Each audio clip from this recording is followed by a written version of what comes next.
Assalamualaikum warahmatullahi wabarakatuh.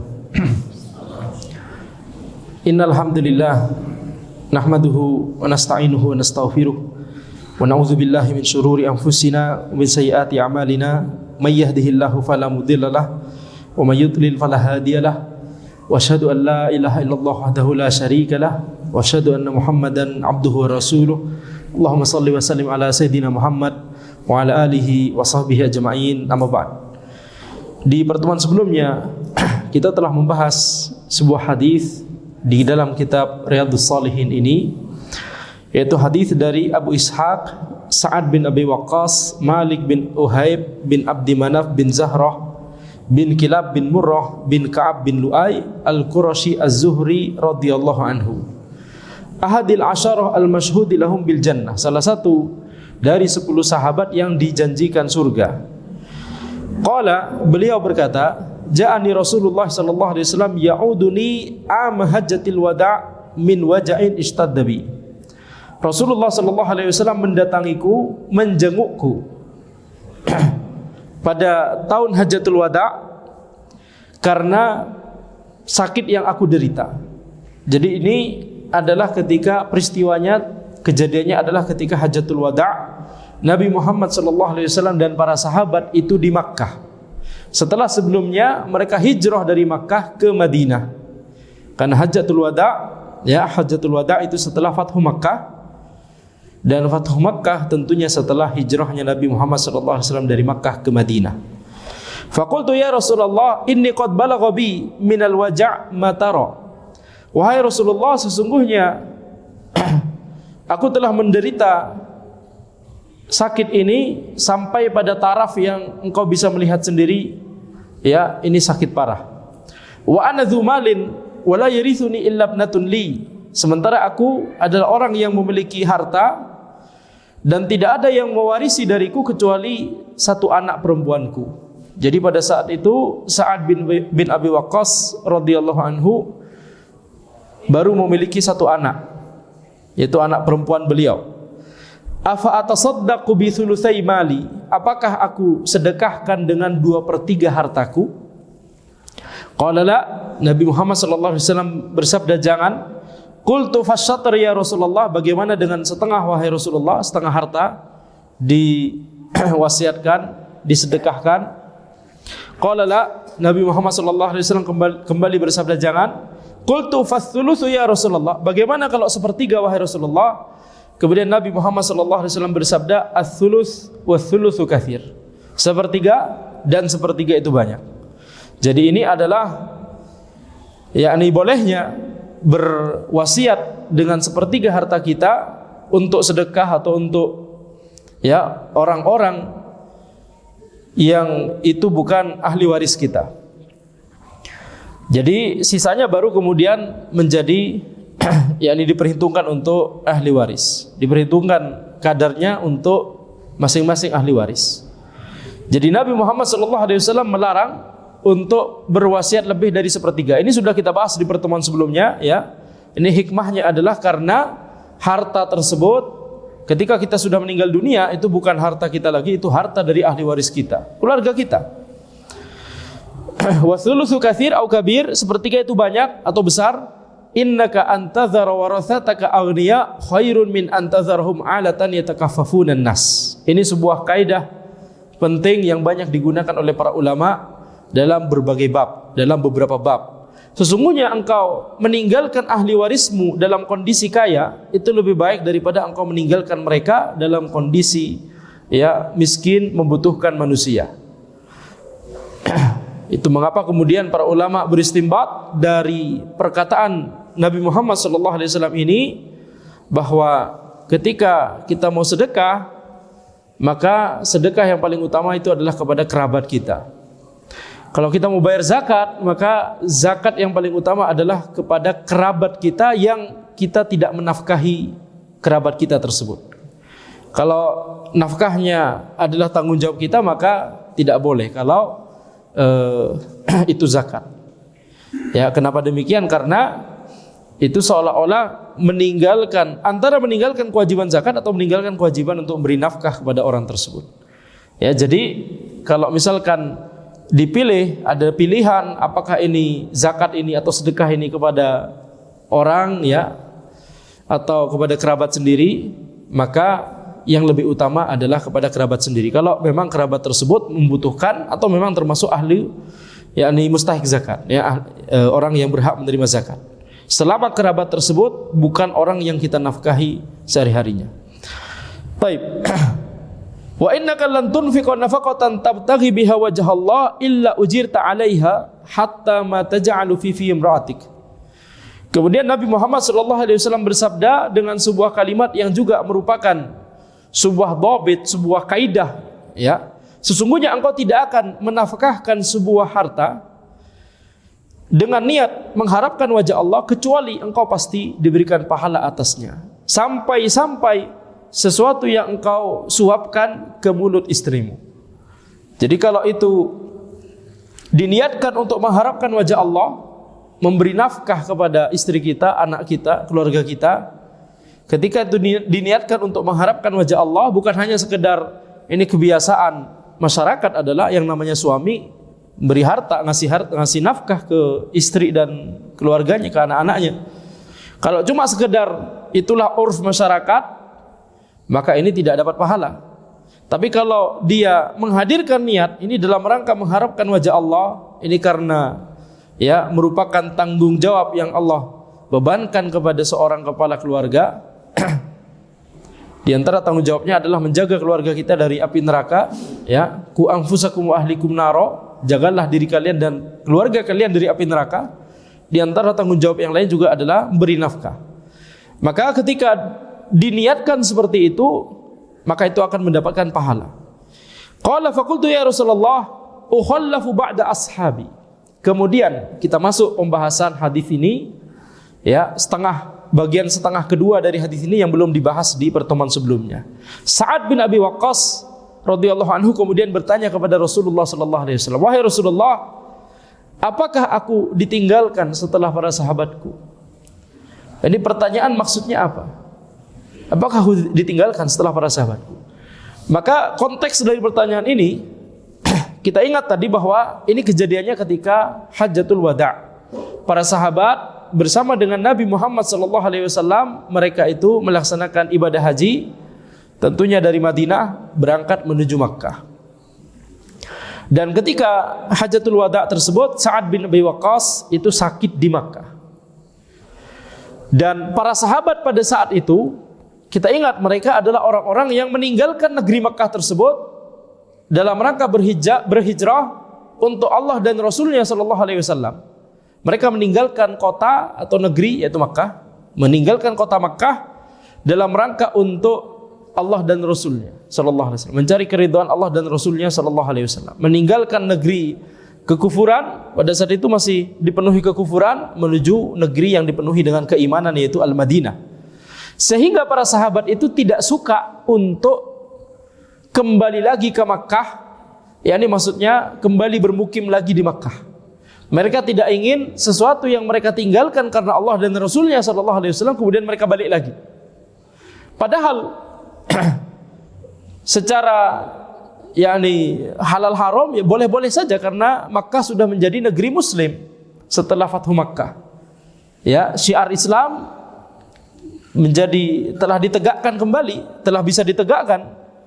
Ya, awalnya ibadah solat ketika Nabi Muhammad SAW belum hijrah, solat masih ditegakkan di Makkah, walaupun dengan yakni sembunyi-sembunyi begitu ya, atau tidak bisa terang-terangan di sekitar Ka'bah, kecuali sebagian orang yang berani seperti Nabi Muhammad SAW, seperti Umar bin Khattab dan sahabat yang lain. Tapi ketika Fathu Makkah, maka syiar Islam ditegakkan di Makkah, berhala-berhala di sekitar Ka'bah dihancurkan, seluruh berhala di Makkah dihancurkan. Maka ketika itu Makkah sudah menjadi negeri Islam. Tetapi kita lihat para sahabat pada saat itu tidak ada yang mau balik lagi ke Makkah dalam rangka untuk bermukim lagi. Ini kembali ke Makkah dalam rangka untuk melaksanakan ibadah haji, ya ini memang disyariatkan ibadah haji ya ke Makkah, tidak ada tempat lain. Gak ada haji ke Karbala. Demikian pula nggak ada haji ke India. Sebagian orang merasa bahwa ke India itu lebih utama daripada umroh ke Makkah. Baik. Jadi di sini kita lihat karena para sahabat itu yakni tidak ada yang mau kembali lagi bermukim di sana, maka Sa'ad bin Abi Waqqas yang sedang sakit, beliau khawatir ditinggal. Semua orang sudah pada balik ke Madinah, takutnya beliau kemudian ditinggal di Makkah. Ukhallafu ba'da ashabi. Beliau bertanya kepada Rasulullah sallallahu alaihi wasallam, "Wahai Rasulullah, apakah aku akan ditinggalkan setelah para sahabatku balik lagi ke Madinah?" Atau yang lebih dikhawatirkan lagi oleh Sa'ad bin Abi Waqqas, apakah kemudian nanti aku meninggal dunia di sini? Ya, di tempat yang aku tinggalkan karena Allah dan Rasulnya, kemudian ternyata aku meninggalnya di tempat tersebut. Nah, ini kan para sahabat merasa itu tidak nyaman dengan hal tersebut gitu ya. Walaupun sebenarnya tidak masalah secara hukum halal haram ya, tidak masalah, tetapi mereka memiliki prinsip tersebut. Sesuatu yang telah ditinggalkan karena Allah dan Rasulnya maka tidak boleh kemudian diulangi kembali atau dilakukan kembali. Apalagi keharaman, apalagi kesyirikan. Coba bayangkan, apalagi kesyirikan, sesuatu yang mereka tinggalkan ya setelah mereka menerima dakwahnya Nabi Muhammad SAW. Apalagi kesyirikan, kekufuran, keharaman seperti khamr. Mereka sebelumnya biasa minum khamr, setelah Allah Subhanahu wa taala melarang di Al-Qur'an kemudian mereka tinggalkan. Yang jelas-jelas haram, apalagi setelah mereka tinggalkan karena Allah dan Rasulnya sallallahu alaihi wasallam, mereka tidak akan kembali menuju kepada hal tersebut. Sekedar balik lagi ke Makkah, mereka saja itu tidak mau begitu ya. Karena ya tadi pertimbangannya karena ini sesuatu, ini tempat yang kami tinggalkan karena Allah dan Rasulnya, kami tidak mau balik lagi ke sini, bermukim lagi, tinggal di sini permanen gitu ya. Makanya Sa'ad bin Abi Waqqas itu kemudian khawatir. Kemudian Nabi Muhammad SAW bersabda, menenangkan Sa'ad bin Abi Waqqas yang sedang sakit parah ini, innaka lan tukhallafa fa ta'mala amalan tabtaghi bihi wajha Allah illa sdatta bihi darajatan wa rif'ah. Sesungguhnya engkau tidak akan ditinggalkan kemudian engkau melakukan amalan dengan niat mengharapkan wajah Allah, kecuali pasti engkau itu akan ditinggikan, ditambah derajatnya ya, yakni di dunia dan di akhirat. Jadi maksudnya adalah ini isyarat bahwa Nabi Muhammad SAW bersabda kepada Sa'ad bin Abi Waqqas, antum tidak akan di sini, tidak akan meninggal di sini. Seandainya pun tertinggal di sini, lakukan amalan mengharapkan wajah Allah Subhanahu wa taala, maka posisimu akan ditinggikan di dunia dan di akhirat. Karena kan yang penting amalannya, betul tidak? Ya, masalah tempat, misalkan qadarullah ternyata harus ditinggal di Makkah, kemudian meninggal dunia di Makkah, itu kan bukan sesuatu yang bisa kita atur, betul tidak? Itu kan qadarullah, takdir Allah Subhanahu wa taala. Kalau memang sudah sakit keras, enggak bisa dipindah, enggak bisa safar, enggak kuat untuk safar, ya maka lakukan amalan kepada Allah, mengharapkan wajah Allah, ya, ikhlas karena Allah Subhanahu wa taala, insyaallah ini tidak akan disia-siakan amalan tersebut. Itu sabda Nabi Muhammad SAW. Ya karena ini tadi, karena ini pertimbangan sahabat ya cuma sekedar tempat, yaitu Makkah. Kalau keharaman ditinggalkan karena Allah dan Rasulnya kemudian balik lagi, ini berbahaya. Apalagi kesyirikan dan kekufuran. Sesuatu yang ditinggalkan kemudian balik lagi. Makanya sesuatu yang ditinggalkan karena Allah dan Rasulnya, ketika itu kita bicara yang keharaman, yang kesyirikan, kekufuran, kemudian dilakukan kembali, ini berbahaya. Tentunya pintu taubat masih terbuka, akan tetapi ini ya berbahaya sekali. Para sahabat sangat membenci hal tersebut. Ya, ini mentalitasnya para sahabat. Wala'allaka an tukhallafa hatta yantafi'a bika aqwamun wa yudarra bika akharun. Kemudian Nabi Muhammad SAW bersabda, wala'allaka, ya bisa jadi, wala'allaka bisa jadi. La'alla kalau di Al-Quran itu bukan maknanya bisa jadi, tapi jelas, sudah jelas. La'alla. Nah, demikian pula kata para ulama. Demikian pula ketika Nabi Muhammad SAW bersabda la'alla, maka maknanya juga jelas. Jadi la'alla di sini, walaupun makna harfiahnya adalah bisa jadi, tetapi bisa kita terjemahkan wala'allaka an tukhallafa hatta yantafi'a bika aqwamun wa yadarra bika akharun. Engkau itu akan diberikan umur panjang oleh Allah Subhanahu wa taala sampai-sampai orang-orang itu akan mengambil manfaat darimu dan orang-orang yang lain itu akan terkena musibah gara-gara kamu. Itu sabda Nabi Muhammad sallallahu alaihi wasallam. Jadi di sini ada dua kalimat sama-sama pakai tukhallaf, tapi makna tukhallafnya berbeda. Dan inilah kecerdasan para sahabat, mereka tidak kemudian gimana Rasulullah? Tolong jelaskan lebih lanjut. Mereka langsung paham. Ada dua kata tukhallaf, satu kata yang sama disebutkan dua kali, maknanya berbeda. Yang pertama ketika Nabi Muhammad sallallahu alaihi wasallam bersabda, "Innaka lan tukhallaf fata'mal 'amalan tabtaghi bihi wajh Allah illa saddatta bihi darajatan wa rif'ah." Kata tukhallaf di kalimat tersebut maknanya adalah ditinggalkan di Makkah. Engkau tidak akan ditinggalkan di Makkah kemudian engkau beramal mengharapkan wajah Allah, kecuali amalanmu itu pasti akan diberikan yakni pahalanya. Engkau akan ditinggikan derajatnya di dunia dan di akhirat. Tukhallaf di kalimat ini maknanya ditinggal di Makkah. Kalimat berikutnya tukhallaf di situ maknanya diberikan umur panjang. Yakni tukhallaf yaitu tukhallaf ini apa maksudnya? Secara harfiah sesuatu yang ketinggalan, seseorang yang ketinggalan. Orang lain sudah pergi, kita masih di sini. Nah, makna kalimat pertama, para sahabat sudah ke Madinah, antum masih di Makkah. Itu makna kalimat tukhallaf di kalimat pertama. Tapi tukhallaf di kalimat kedua, sahabat yang lain sudah meninggal, antum masih hidup. Seolah ketinggalan gitu ya. Wala'allaka an tukhallaf hatta yantafi'a bika aqwamun wa yadarra bika akharun. Engkau itu akan diberikan umur panjang, makanya tadi kita terjemahkan demikian. yakni para sahabat yang lain itu sudah meninggal dunia, engkau akan diberikan umur panjang sehingga orang-orang itu akan mengambil manfaat darimu dan orang-orang yang lain akan mendapatkan musibah darimu. Apa maksudnya? Maksudnya adalah kita lihat fakta sejarah. Sa'ad bin Abi Waqqas walaupun sakit keras di Hajatul Wada, ternyata beliau kemudian sembuh. Kemudian Nabi Muhammad SAW wafat, beliau masih hidup. Kemudian Sa'ad bin Abi Waqqas itu jihad ke Irak. Kemudian banyak mengalahkan pasukan orang-orang kafir di Irak, sehingga kemudian beliau berdakwah menjelaskan Islam di Irak, sehingga banyak orang mengambil manfaat dari beliau. Tapi banyak orang lain yaitu orang kafir mendapatkan musibah dari beliau, ya, gara-gara dikalahkan oleh pasukannya Sa'ad bin Abi Waqqas radhiyallahu anhu. Beliau jadi pemimpin tentunya di perang, tentunya di bawah Khalid bin Walid, ya, tapi tetap jadi yakni deretan pimpinan pasukan kaum muslimin. Dan pada saat sakit ini kita lihat perkataan Sa'ad bin Abi Waqqas tadi, beliau cuma punya satu anak perempuan, ya, makanya beliau pengen wasiat sedekah banyak sampai 2/3 awalnya tadi, ya. Tapi kita lihat di akhir hidupnya Sa'ad bin Abi Waqqas, jumlah total anaknya Sa'ad bin Abi Waqqas berapa kira-kira? 6, 8, ada mau menebak 10?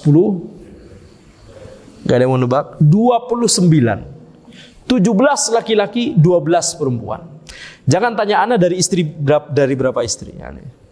Intinya sejumlah anaknya 29. Baik. Jadi dari satu kepala keluarga, dari satu kakak itu sudah menjadi satu RW atau ya, satu RT sendiri. 29, Masya Allah. Ini kita lihat bagaimana yakni sabda Nabi Muhammad SAW itu benar. Ternyata Sa'ad bin Abi Waqqas itu diberikan umur panjang, ya, sampai-sampai jumlah anaknya setelah itu nambah 28, jadi 29. Kemudian Nabi Muhammad SAW bersabda, Allahumma amdi li ashabi hijratahum, ya Allah, sempurnakanlah untuk para sahabatku hijrah mereka. Nabi Muhammad SAW berdoa kepada Allah semoga para sahabat itu disempurnakan hijrahnya. Yakni ini kita lagi di Makkah sedang Hajatul Wada, sempurnakanlah hijrahnya, yaitu mudahkan para sahabat untuk balik lagi ke Madinah. Ya. Wala taruddahum ala aqabihim, jangan membuat mereka itu meninggalkan kembali hijrah mereka. Wala taruddahum ala aqabihim, makna harfiahnya adalah jangan mereka itu kaki mereka balik lagi. Maksudnya adalah setelah sebelumnya hijrah meninggalkan Makkah menuju Madinah, kemudian ketika Hajjatul Wada malah tinggal di Makkah lagi, gitu ya. Lakinil ba'is Sa'ad bin Khawlah. Akan tapi yang sedih, yang terkena musibah di sini adalah Sa'ad bin Khawlah, kata Nabi sallallahu alaihi wasallam. Ternyata Sa'ad bin Khawlah salah satu sahabat Nabi sallallahu alaihi wasallam itu meninggal di Makkah. Yarthilahu Rasulullah sallallahu alaihi wasallam an mata bi Makkah. Ya, jadi Nabi Muhammad sallallahu alaihi wasallam itu menyebutkan kepada Sa'ad bin Abi Waqqas, antum jangan khawatir walaupun sedang sakit keras, antum tidak akan meninggal di sini, tapi yang meninggal adalah Sa'ad bin Khawlah. Mengatakan demikian kepada Sa'ad bin Abi Waqqas. Dari mana Nabi Muhammad sallallahu alaihi wasallam mengetahui hal ini? Tentunya ini adalah wahyu dari Allah Subhanahu wa taala. Karena Nabi Muhammad SAW juga tidak mengetahui perkara yang gaib. Ya, dari mana Nabi tahu bahwa Sa'ad bin Abi Waqqas akan diberikan umur panjang? Tentu ya dari Allah Subhanahu wa taala. Ya, ini dalam rangka untuk menghibur Sa'ad bin Abi Waqqas, ya. Tetapi tentunya tadi kita katakan, ya sebenarnya tidak ada masalah, tidak mengurangi derajat Sa'ad bin Khawlah meninggal di Makkah. Tetapi ya itu tadi kita lihat itu karena para sahabat itu tidak ingin balik lagi atau tidak ingin tinggal lagi di Makkah, apalagi meninggal di Makkah setelah sebelumnya meninggalkan Makkah karena Allah dan Rasulnya sallallahu alaihi wasallam. Hadis ini muttafaqun alaih. Baik, jadi dari hadis ini kita belajar ya pelajaran di antara yang dibahas di pekan lalu, ya kita tidak boleh wasiat lebih daripada sepertiga. Yang paling ideal adalah 1/5 melaksanakan atau mengikuti perkataannya Abu Bakar radhiyallahu anhu 1/5. Kalau mau sedekah 1/5, kalau mau wasiat ya 1/5. Kalau tidak ya nggak apa-apa juga. Itu bukan kewajiban. Sehingga seluruh hartanya nanti setelah digunakan untuk keperluan pemakamannya, kemudian untuk membayar utang-utangnya yang belum lunas, maka seluruhnya sisanya itu adalah untuk ahli warisnya. Tidak ada yang untuk wasiat. Baik, kemudian hadis berikutnya wa an Abi Hurairah Abdurrahman bin Sahr radhiyallahu anhu qala Rasulullah sallallahu alaihi wasallam innallaha la yanzuru ila ajsamikum wala ila suwarikum walakin yanzuru ila qulubikum, rawahu Muslim. Dari Abu Hurairah Abdurrahman bin Sahr radhiyallahu anhu bahwa beliau berkata, Rasulullah sallallahu alaihi wasallam bersabda, sesungguhnya Allah tidak melihat kepada fisik kalian, tetapi ya, tidak melihat kepada fisik kalian, tidak melihat kepada raga kalian, tetapi Allah melihat kepada hati kalian. Hadis ini diriwayatkan oleh Muslim. Ya, tidak di Bukhari tapi di Muslim. Nah, di sini sebagian orang yakni Murji'ah yang meyakini bahwa iman itu hanyalah apa yang ada di hati, yaitu Murji'ah itu adalah orang-orang yang meyakini bahwa iman itu hanyalah apa yang ada di hati saja. Jadi selama hatinya beriman kepada Allah, dia muslim, mukmin. Walaupun melakukan kemaksiatan itu tidak mengurangi keimanannya. Ini kata Murji'ah. Sedangkan Ahlussunnah meyakini bahwa iman itu adalah keyakinan di hati, perkataan di lisan, dan amalan di anggota tubuh. 3 komponen tersebut itu sama-sama merupakan bagian dari iman. Qaulun bil lisan, wal i'tiqadu bil janan, wal amal bil arkan. Yaitu perkataan lisan, kemudian keyakinan di hati, dan kemudian amalan di anggota tubuh. Itu semuanya bagian dari iman. Dalilnya adalah, di antara dalilnya adalah sabda Nabi Muhammad SAW, al-iman bid'un wa situn au bid'un wa sab'un syu'bah. Iman itu adalah 60 sekian atau 70 sekian cabang. A'laha qaulu la ilaha illallah. Ya, a'laha qaulu la ilaha illallah. Cabang iman yang paling tinggi adalah perkataan la ilaha illallah. Berarti perkataan lisan. Wa adnaha imatatul adza anit tariq, dan cabang iman yang paling rendah adalah menghilangkan gangguan dari jalan. Ya, karena tentunya perbuatan tersebut ketika dilakukan dalam rangka untuk yakni menghindarkan orang dari kemadharatan, karena itu adalah bagian dari apa yang Allah perintahkan. Nah, itu berarti ini bagian dari iman. Ini adalah cabang iman terendah, membuang gangguan dari jalan. Wal haya syu'batun minal iman. Kemudian Nabi Muhammad SAW bersabda, kemudian malu itu adalah bagian dari iman, dan malu itu adalah yakni perbuatannya atau amalannya hati. Jadi sesuatu yang ada di hati itu juga bagian dari iman. Jadi Nabi Muhammad SAW menyebutkan bahwa iman itu perkataan di lisan, amalan anggota tubuh, membuang gangguan dari jalan itu amalan anggota tubuh. Kemudian amalan hati, niat, yakni keyakinan, semua yang ada di hati itu juga bagian dari iman. Maka ketika kita sholat misalkan itu tercampur ketiga komponen iman tersebut.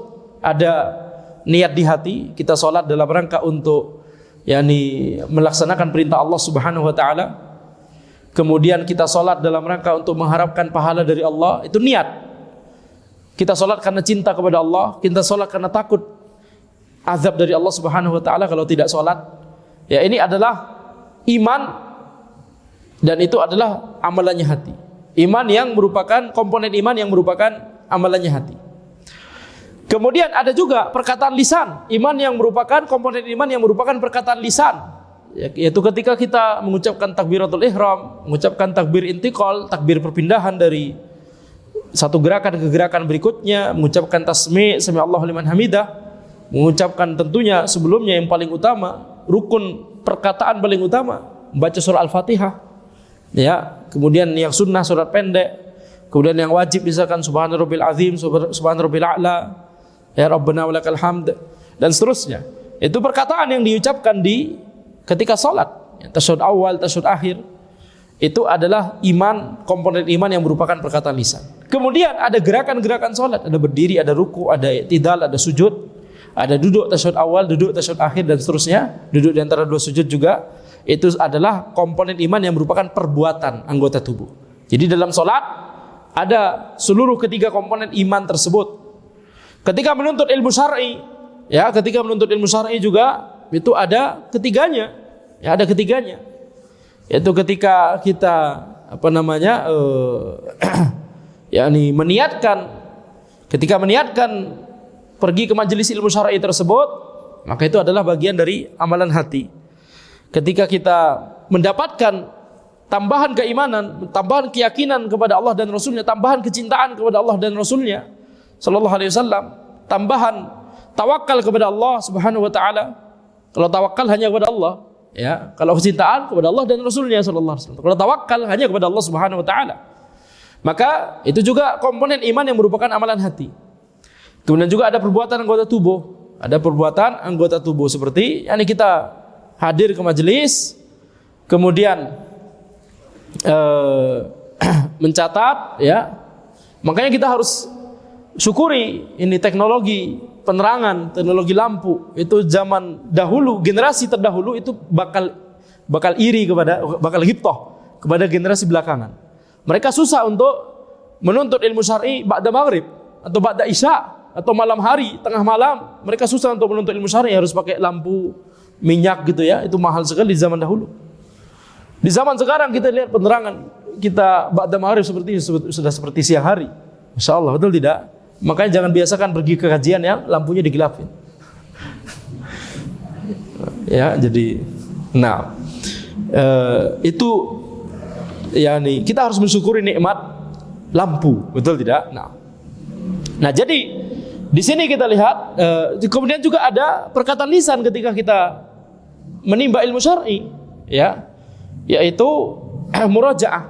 Makanya murajaah itu adalah harus dilakukan supaya sempurnalah keimanan berkumpul dalam kita menuntut ilmu syar'i. Jangan cuma mendengar, jangan cuma mencatat, tapi kita murajaah kemudian yakni kita ucapkan kembali. Itu yang paling membuat kita ilmu itu menjadi kuat. Ada apa? Ada hewan.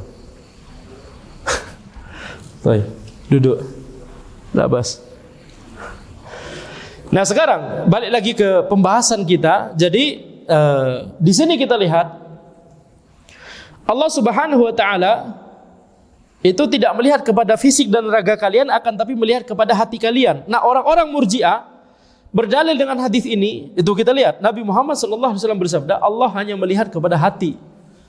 Kan enggak ada anggota tubuh, berarti enggak ada perkataan lisan, cuma hati aja yang dilihat.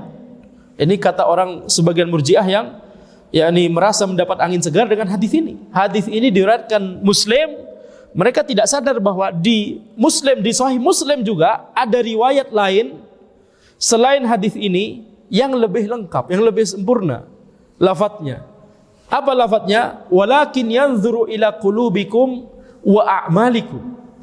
Allah tidak melihat kepada fisik dan raga kalian, akan tapi Allah melihat kepada hati kalian dan amalan kalian. Berarti lengkap berarti. Ya, berarti karena kata amalan kalau di dalam lisannya syariat, kalau di dalam ayat dan hadis kata amalan itu mencakup perbuatan anggota tubuh dan perkataan lisan. Contohnya misalkan innal insana lafi khusrin illa alladzina amanu wa amilus shalihat. Ya, innal insana lafi khusr illa alladzina amanu wa amilus shalihat. Yani sesungguhnya seluruh manusia berada dalam kerugian kecuali orang-orang yang beriman dan beramal soleh. Amal soleh tersebut mencakup perbuatan anggota tubuh dan perkataan lisan. Jadi amalan itu mencakup tidak hanya mencakup perbuatan anggota tubuh. Taib. Dari hadis ini kita mendapatkan pelajaran ya bahwa Allah tidak melihat kepada fisik dan raga kita. Maksudnya adalah sesuatu yang itu tidak bisa kita atur, sesuatu yang itu adalah murni pemberian dari Allah Subhanahu wa taala. Nah, kita harus menjaga sebaik mungkin. Ya, tetapi itu bukan faktor yang menentukan kebahagiaan kita di dunia dan di akhirat. Yang menentukan kebahagiaan kita di dunia dan di akhirat itu adalah amalan kita. Ya. Apa yang ada di hati kita? Maksudnya adalah ini bagaimana yakni hati kita. Hati kita adalah hati yang baik, hati yang hanif atau tidak. Nah, kalau hatinya hanif itu nanti akan tercermin pada perkataannya menjadi perkataan yang baik, perbuatannya menjadi perbuatan yang baik. Sehingga ya menjadi kewajiban bagi kita ya untuk memperbaiki amalan kita. Kalau fisik ya memang sudah dari sananya. Makanya ini bukan patokan kemuliaan seseorang. Hadis ini adalah dalil bahwa antara yang hidungnya mancung dengan hidungnya pesek itu bukan penentu kemuliaan. Antara kulit putih atau kulit hitam atau kulit coklat atau kulit sawo matang itu bukan penentu kemuliaan. Ya, tetapi penentu kemuliaan itu adalah amalan seseorang. Ya, seperti misalkan yakni para ulama banyak yang asalnya budak, bahkan dari kalangan yang miskin misalkan, atau bahkan budak atau bahkan kulit hitam. Ya, sebagian orang melihat warna kulit, yakni rasis. Tapi sebagian ulama kita lihat ada yang kulit hitam dan seterusnya, akan tetapi Allah tinggikan derajat mereka. Ya, yang kita bisa lihat cuma zahirnya di dunia begitu ya. Kita tidak mengetahui di akhirat. Tapi kita lihat di dunia mereka diberikan keilmuan, ya, kemudian diberikan zahirnya kita cuma melihat yakni keistiqomahan. Ini menunjukkan bahwa yang dijadikan patokan itu adalah amalan seseorang. Termasuk di dalamnya keilmuannya dan bagaimana dia menerapkan ilmunya. Sekedar keilmuan bukan juga patokan, tapi bagaimana dia menerapkan ilmunya, ini adalah patokannya. Jadi ini adalah reminder bagi kita semua ya, bahwa tidak boleh bagi kita untuk hanya fokus atau dominannya fokus pada yang bersifat fisik. Banyak orang terjebak kepada masalah ini. Yang diperhatikan adalah zahirnya saja. Yang diperhatikan adalah prestasi dunia. Yang diperhatikan adalah rumah, diperhatikan adalah kendaraan, yang diperhatikan adalah ya raganya, olahraga, dia olahraga rajin. Tapi ilmu syar'i dia lupakan. Kesehatan hatinya dia lupakan. Ya, padahal hatinya penuh penyakit. Penyakit hati tidak hanya seperti sombong, tidak hanya hasad. Penyakit hati yang paling utama itu adalah kebodohan terhadap agama. Naam, kesombongan, ujub, hasad, iri dengki, nah itu penyakit hati. Tapi penyakit hati yang paling utama, yang paling kronis adalah al-jahl bidinillahi ta'ala. Ya, kejahilan kepada agama Allah Subhanahu wa taala, kejahilan tentang agama Allah Subhanahu wa taala. Ya, makanya Nabi Muhammad SAW bersabda, "Innama syifa'un su'al," yakni atau kama qala, itu obatnya dari ketidaktahuan adalah bertanya. Jadi Nabi Muhammad SAW menyebutkan bahwa ketidaktahuan atau kejahilan itu adalah yakni penyakit. Makanya disebut obat. Obatnya ketidaktahuan tersebut adalah bertanya. Fas'alu ahla dzikri in kuntum la ta'lamun, bertanyalah kepada ahli ilmu jika engkau tidak mengetahui. Dan hadir ke majelis ilmu itu adalah satu makom dengan bertanya, dihukumi bertanya. Datang ke majelis ilmu secara rutin itu dihukumi bertanya. Selain bertanya itu sendiri adalah bertanya, tapi sekedar datang ke majelis ilmu untuk menimba ilmu syar'i itu adalah kita telah melaksanakan firman Allah Subhanahu wa taala tadi, fas'alu ahla dzikri in kuntum la ta'lamun, bertanyalah kepada ahli ilmu jika engkau tidak mengetahui. Ini juga terlihat ya, beberapa kesalahan terkait hadis ini. Ya mungkin tentunya ketika kita bicara kesalahan kita harus introspeksi diri kita terlebih dahulu, betul tidak? Jangan kemudian ketika kita bahas ada kesalahan misalkan, kemudian kita yang dipikirkan itu pertama kali adalah ini kawan kita nih, tetangga kita nih kayak begini nih. Jangan, arahkan kepada diri kita terlebih dahulu untuk introspeksi diri kita sendiri. Berapa banyak dari orang tua yang ketika memikirkan anaknya yang dipikirkan itu cuma dunianya saja. Disekolahkan di sekolah supaya pendidikan dunianya bagus, tapi Al-Qur'annya bagaimana hafalannya? Pemahaman terhadap akidahnya bagaimana? Adabnya bagaimana? Ya, amalan ibadahnya sudah benar atau tidak? Sudah baik atau tidak, dan seterusnya. Jadi yang dipikirkan oleh orang tuanya hanyalah yakni pendidikan dunianya atau masa depan duniawinya, tapi tidak memperhatikan masa depan terkait akhiratnya. Ini kesalahan besar, ini musibah. Ya, ini adalah musibah karena ketika kita melakukan hal tersebut kita sama saja membuat anak kita terlena, membuat perhatian anak kita hanya terkait masalah dunia. Kalau yang dipikirkan cuma masalah dunia, itu sendiri adalah pendidikan kepada anak kita akan merasa oh berarti yang perlu dipikirkan di dunia ini ya cuma masalah dunia saja. Tapi kalau orang tuanya semangat, selain masalah dunia ya na'am diperhatikan, tapi masalah agamanya juga ya jadi diperhatikan, yakni sholatnya bagaimana, kemudian diajarkan akidah sedikit demi sedikit, dikenalkan tentang nama dan sifat Allah, dikenalkan tentang sirah Nabi Muhammad SAW, mengenal pribadi Rasulullah SAW, mengenal pribadi para sahabat, kemudian mengajarkan tata cara ibadah ya yang basic pertama kali tentunya wudu, sholat, itu yang dilaksanakan ibadah harian ya. Maka ini ketika orang tua tersebut memberikan perhatian yang besar kepada masalah agama, itu adalah pendidikan juga, itu adalah pendidikan kepada anaknya. Anaknya akan merasa, akan mendapatkan pesan bahwa ini tidak boleh hanya dunia saja yang harus kita pikirkan, tapi juga masalah agama. Ya, jadi pendidikan seperti ini, perbuatannya orang tua walaupun tidak diucapkan, tapi perhatiannya orang tua terhadap agama anaknya, itu adalah pendidikan terbesar bagi anaknya. Lebih kuat pengaruhnya daripada perkataan, daripada ketika orang tua mengatakan kepada anaknya, kamu perhatikan masalah agamamu. Ya, perbuatan itu lebih kuat pengaruhnya daripada sekadar perkataan.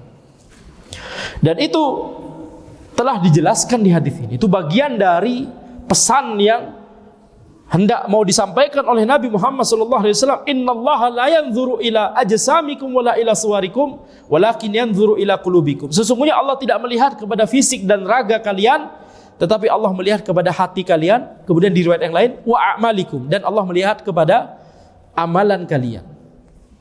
Makanya jangan minder kalau misalkan ketika lebaran bertemu dengan keluarga besar, kok kayaknya kita yang paling sederhana. Yang lain Masya Allah mentereng semua keluarga kita, alhamdulillah. Kita nggak boleh hasad, kita ikut senang. Tapi jangan minder. Karena kekayaan sesungguhnya adalah kekayaan ya yang terkait dengan keimanan, kekayaan yang terkait dengan ilmu syar'i. Maksudnya bukan kaya akibat ilmu syar'i, bukan. Maksudnya ilmu syar'inya itu dia memahami ilmu syar'i kemudian menerapkannya. Kekayaan yang terkait dengan akhirat, yang pahala di akhirat, itulah kekayaan yang sejati. Adapun kekayaan di dunia itu hanya titipan, setelah kita meninggal itu hak milik ahli waris, bukan hak milik kita, enggak dibawa ke alam kubur. Walaupun seperti raja-raja Mesir, hartanya dibawa ke kuburannya, ala kulli hal, pada akhirnya nanti akan berada di tangan siapa? Di tangan pemerintah yang menggalinya. Nah, jadi demikian yang bisa kami sampaikan. Ini sudah waktu Isya. Insyaallah kita lanjutkan di pertemuan berikutnya. Hadza wallahu alam. Subhanakallahumma wa bihamdika asyhadu an la ilaha illa anta astaghfiruka wa atubu ilaik. Assalamualaikum warahmatullahi wabarakatuh.